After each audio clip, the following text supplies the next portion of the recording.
Sükut içinde bir ses var, beni çağırır uzaklardan.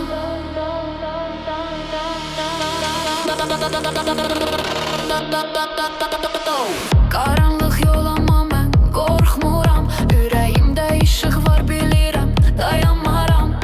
Düşəm belə, qalxaram yenə. Çünki inam yaşayır içimdə.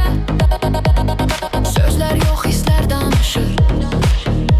Bu güc məni yuxarı daşıyır. Hər nəfəs bir dua kimi.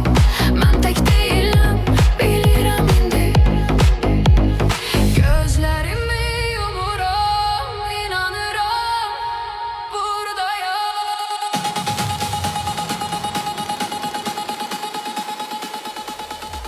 В тишине есть голос, он зовет меня издалека.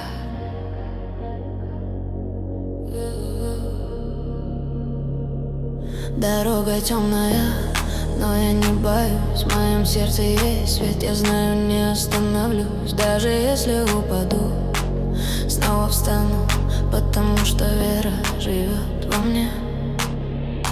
Нет слов, говорят чувства, эта сила поднимает меня выше.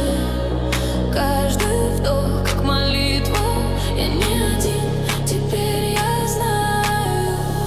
Я закрываю глаза.